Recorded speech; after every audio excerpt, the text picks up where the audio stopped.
Pernahkah anda rasa semakin kuat anda mencuba, semakin jauh anda dari matlamat anda? Anda bekerja lebih keras, berfikir lebih gigih dan memaksa diri anda. Namun impian anda seolah-olah semakin menjauh. Anda terperangkap dalam satu kitaran yang meletihkan, di mana setiap usaha terasa seperti menolak dinding yang tidak berganjak. Bagaimana jika saya katakan punca kegagalan anda bukanlah kerana kurangnya usaha, tetapi kerana usaha yang berlebihan? Bagaimana jika kunci untuk menzahirkan realiti yang anda inginkan bukanlah dengan menambah kerumitan, tetapi dengan mengurangkannya secara drastik? Ini bukan sekadar falsafah positif. Ini adalah prinsip asas bagaimana realiti itu sendiri berfungsi. Satu prinsip yang disokong oleh fizik, kuantum dan kebijaksanaan kuno. Prinsip ini saya panggil prinsip kesederhanaan. Ia menyatakan bahawa semakin sedikit rintangan dalam medan tenaga anda, semakin cepat realiti akan terbentuk. Rintangan di sini bukanlah halangan luaran. Ia adalah rintangan dalaman. Ia adalah gabungan antara keinginan yang membara dengan keraguan, ketakutan, pemikiran yang berlebihan dan keperluan untuk mengawal setiap hasil. Kita telah diajar bahawa kejayaan mesti diperjuangkan, bahawa kita mesti berhempas pulas untuk mendapatkan apa yang kita mahu. Tetapi alam semesta kuantum tidak berfungsi berdasarkan usaha.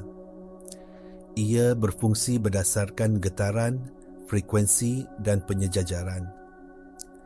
Video ini dicipta dengan niat, kasih sayang dan keprihatinan yang mendalam untuk menyokong perjalanan. Anda mengingati semula siapa diri anda yang sebenar. Di sini kita akan membongkar bagaimana tenaga, frekuensi dan perspektif boleh mengubah segala-galanya dan membangkitkan kebijaksanaan yang lebih mendalam. Bersedialah untuk merangka semula segala yang anda tahu tentang manifestasi dari satu perjuangan menjadi satu proses penyejajaran getaran yang mudah. Mari kita terokai model realiti yang dicadangkan oleh ahli fizik terkemuka David Bohm. Beliau mengemukakan idea bahawa di sebalik dunia fizikal yang kita lihat, wujud satu medan tenaga yang tidak kelihatan yang dipanggil medan implisit. Dalam medan ini, semua kemungkinan wujud serentak sebagai potensi tulen. Setiap realiti yang boleh anda bayangkan, sama ada kesihatan yang sempurna, kekayaan yang melimpah atau perhubungan yang harmoni, sudah pun wujud dalam bentuk getaran di dalam medan ini. Ini bermakna anda tidak mencipta masa depan anda dari sifar. Sebaliknya, anda memilih atau menala masuk ke dalam satu versi realiti yang telah sedia ada di dalam lautan kemungkinan ini. Bayangkan ia seperti sebuah radio gergasi. Semua stesen radio wujud serentak di udara sebagai gelombang frekuensi. Anda tidak mencipta muzik itu. Anda hanya perlu memutar tombol untuk menala radio anda kepada frekuensi stesen yang ingin anda dengar. Begitu juga keadaan dalaman anda, iaitu gabungan pemikiran dan perasaan anda, bertindak sebagai tombol penala. Anda tidak menarik apa yang anda mahukan. Anda menarik apa yang anda miliki dari segi getaran. Di sinilah letaknya kesederhanaan. Penyejajaran dicapai melalui keadaan emosi dan mental yang ringkas dan jelas. Guru kerohanian Neville Goddard menamakannya sebagai andaian hasrat telah tercapai. Ini bukanlah harapan atau keinginan. Ia adalah satu kepastian dalaman yang bersih. Satu perasaan yang mendalam bahawa apa yang anda inginkan sudah pun menjadi milik anda. Ia adalah keadaan di mana tiada lagi perpisahan antara anda dan keinginan anda. Keadaan dalaman yang koheren dan ringkas, inilah isyarat yang jelas dan kuat yang dihantar ke medan kuantum, yang kemudiannya akan memantulkan kembali realiti yang sepadan dengan isyarat tersebut. Usaha dan perjuangan hanya menghasilkan isyarat yang bising dan bercelaru. Kesederhanaan dan kepastian menghasilkan isyarat yang jernih. Halangan terbesar dalam proses ini terletak jauh di dalam minda separasedar kita. Neuroscience memberitahu kita bahawa 95% daripada tingkah laku harian kita dikawal oleh program-program yang tersimpan di dalam minda separasedar yang kebanyakannya terbentuk daripada pengalaman emosi masa lampau. Jika jauh di sudut hati anda percaya bahawa anda tidak layak menerima kebaikan dengan mudah, minda separasedar anda akan mencipta satu realiti yang mengesahkan kepercayaan itu. Ini melahirkan apa yang saya panggil gelonggaran usaha. Ia adalah kitaran bawah sedar di mana anda sentiasa cuba lebih gigih untuk mendapatkan sesuatu yang anda rasa tidak layak menerimanya.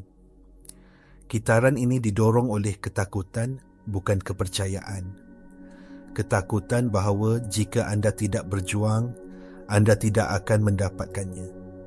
Ketakutan bahawa anda tidak cukup baik. Gelonggaran usaha ini menjana isyarat dalaman yang sangat tidak koheren.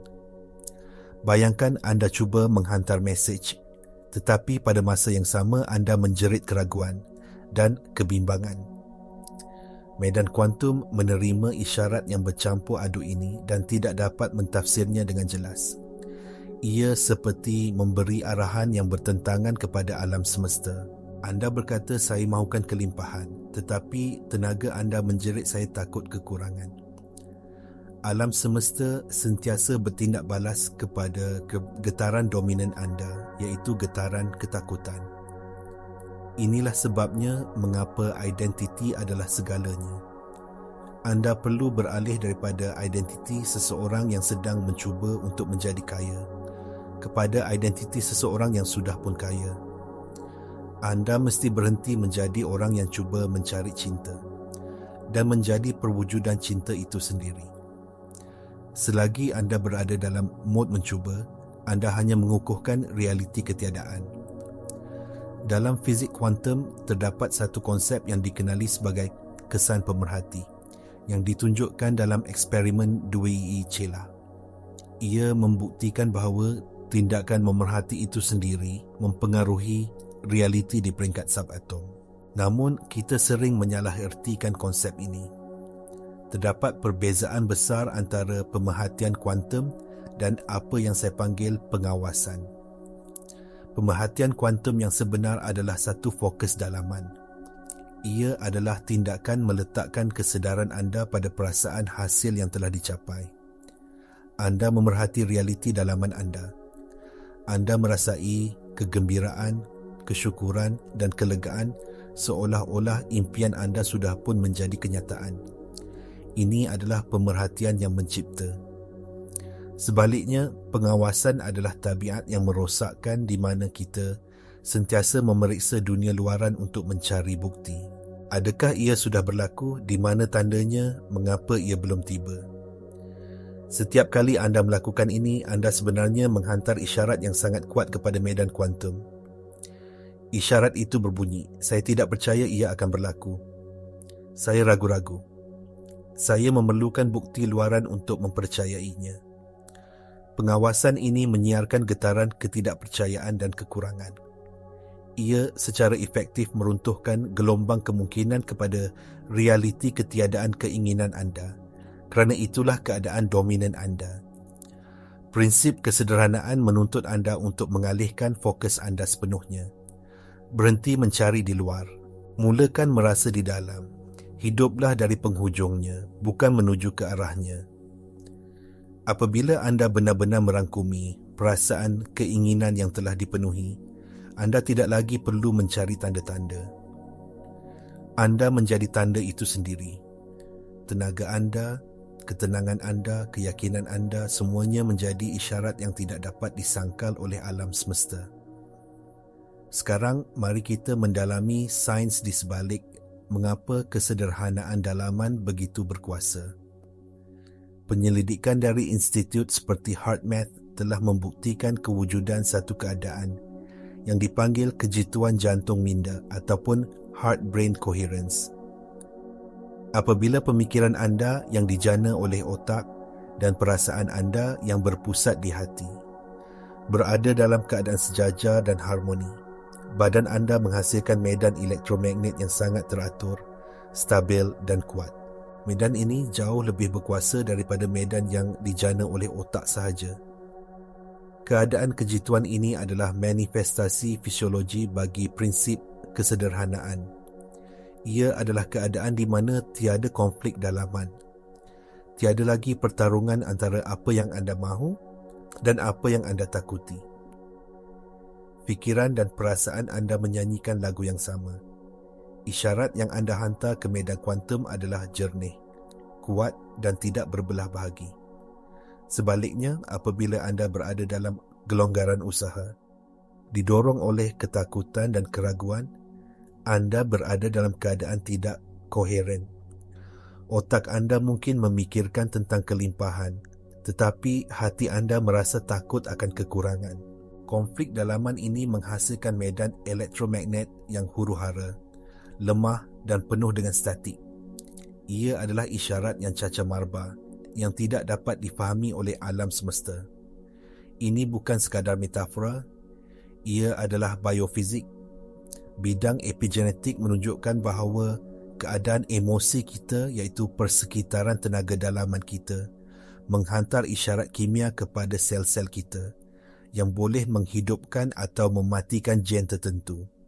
Keadaan dalaman anda secara literal membentuk semula biologi anda. Dengan cara yang sama, medan tenaga anda membentuk semula realiti luaran anda. Perjuangan dan usaha keras yang berakar umbi daripada rasa tidak layak mencipta gangguan dan herotan dalam medan anda. Kesederhanaan, kepercayaan dan kejituan emosi pula menguatkan niat anda, mengubah anda menjadi pemancar yang kuat dan fokus, yang mampu menala masuk ke realiti pilihan anda dengan mudah. Jadi, bagaimana kita boleh mengintegrasikan prinsip yang mendalam ini ke dalam kehidupan seharian kita? Ia bermula dengan kesedaran yang mudah. Langkah pertama ialah mula perasan bila anda terperangkap dalam gelonggaran usaha. Perhatikan saat-saat apabila anda merasa perlu untuk memaksa, mengawal atau berfikir secara berlebihan. Apabila anda merasakan ketegangan di dalam badan anda atau kebimbangan yang mencengkam di dalam fikiran anda, berhenti seketika. Jangan menghukum diri sendiri, cuma perhatikan. Kemudian tanyakan satu soalan yang berkuasa. Adakah tindakan yang saya akan ambil ini datang dari rasa takut atau dari kejelasan?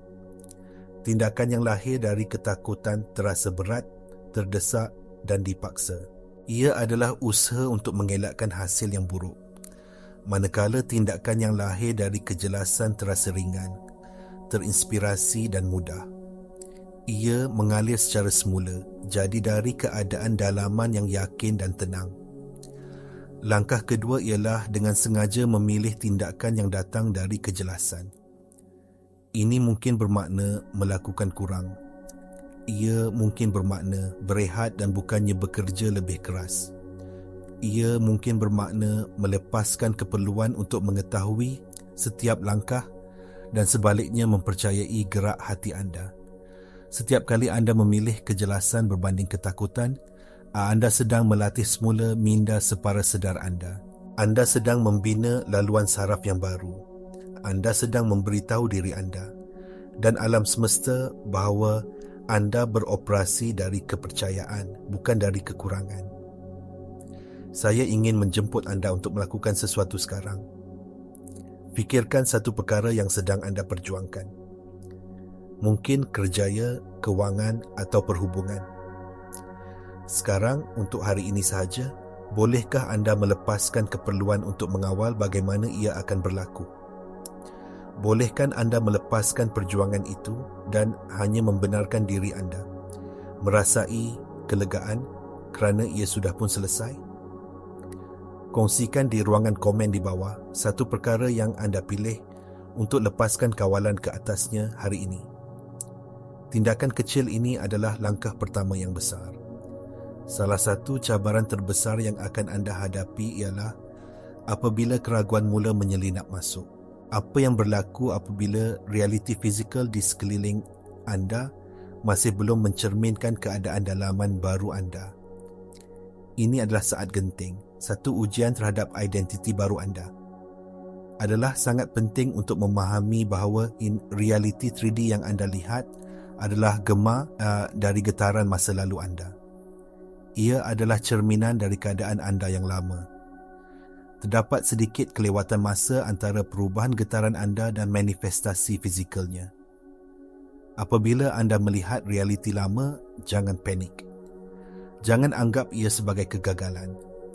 Sebaliknya, lihatlah ia sebagai peluang untuk mengukuhkan komitmen anda terhadap keadaan baru anda. Kunci di sini bukanlah untuk melawan keraguan.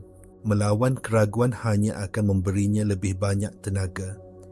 Ia seperti menambah rintangan kepada rintangan. Sebaliknya, kembali kepada kesederhanaan. Apabila anda mendapati diri anda terperangkap dalam pemikiran yang meragukan ataupun tabiat mengawasi, gunakan teknik yang saya panggil gangguan corak. Lakukan sesuatu secara fizikal untuk mengubah keadaan anda serta-merta. Berdiri, regangkan badan, ambil nafas dalam-dalam, pasang lagu kegemaran anda yang membangkitkan semangat atau senaraikan 3 perkara yang anda syukuri. Tujuannya adalah untuk memecahkan laluan neurologi tabiat lama itu. Dengan mengalihkan fokus dan fisiologi anda menghalang momentum pemikiran negatif daripada terus membina. Satu lagi aspek penting untuk menstabilkan keadaan ini adalah dengan melepaskan kebergantungan pada garis masa.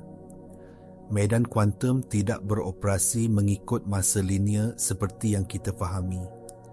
Keperluan anda untuk ia berlaku pada masa tertentu seringkali datang dari ketakutan dan ketidakpercayaan.